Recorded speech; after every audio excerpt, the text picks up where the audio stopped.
네, 아는 기자 시작하겠습니다. 정치부 김민곤 기자와 함께하겠습니다. 김 기자, 민주당에선 장경태 의원에 대한 조치가 본격적으로는 이루어지지 않는 모양새인 것 같아요. 네, 맞습니다. 이 한번 장 의원 사건을 시간 순서대로 살펴보면요.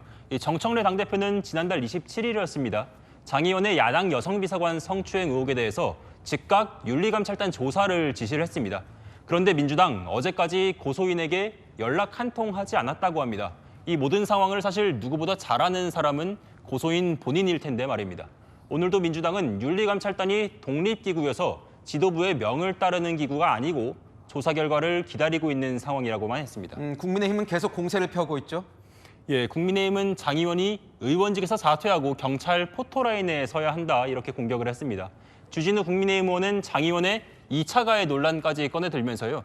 명예훼손과 무고 혐의 등으로 모레 추가 고발한다고 하더라고요.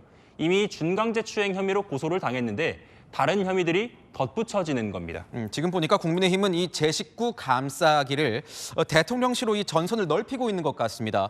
김현지 대통령 제1부속실장에 대한 공격도 이어지고 있잖아요. 네, 맞습니다. 문진석 민주당 의원이 김남국 전 대통령 비서관에게 인사청탁 문자를 보내자 김 전 비서관 훈시기형 현지 누나한테 추천하겠다고 답장해서 논란이 인 상태입니다.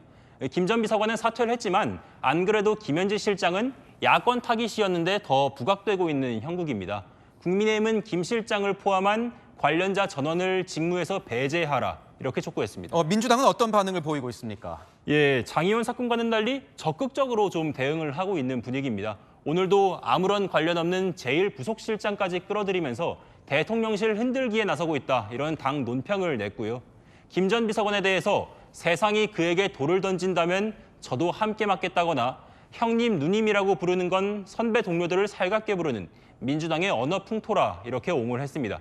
한 국민의힘 지도부 인사에게 제가 직접 물어보니까 김현지 실장이 장경태 의원보다 보호해야 할 실익이 크지 않겠냐면서 비선 의혹을 가리기 위한 조직적인 움직임 이렇게 해석을 하더라고요. 그런데 이렇게 정부 여당을 제 식구 감싸기라고 이게 비판을 하고 있는 국민의힘도 오늘 보니까 대변인이 성추행 의혹에 휩싸인 것 같던데요. 네, 그렇습니다. 국민의힘 대변인이 강제추행 혐의로 고소를 당했고 당 중앙윤리위원회에도 제소당한 사실 오늘 채널A 단독 보도로 드러났습니다.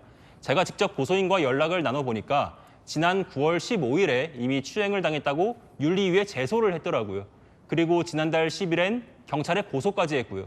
당은 이 같은 사실을 파악했지만 일단은 대변인직을 유지시키고 있는 상황입니다. 고소당한 대변인 입장도 함께 들어봤습니다. 추행 사실이 전혀 없다. 그리고 고소에 대해선 법적으로 조치할 예정. 이렇게 반박을 하고 있습니다. 경찰이 지난 2일이었습니다. 고소인을 직접 불러서 조사했고요. 본격 수사에 나서고 있는 상황인데요. 국민의힘은 아직 별다른 입장을 내진 않고 있습니다. 공교롭게도 이 성추행 의혹이 여야 모두에서 발생을 한 상태입니다. 네, 조국혁신당 성비위 사태에서도 확인됐듯이 핵심은 사건 자체보다 그 이후에 당이 어떻게 대응하느냐입니다. 대응 과정이 결국 조직의 신뢰도를 가늠하게 하기 때문입니다. 네, 잘 들었습니다. 지금까지 아는 기자였습니다.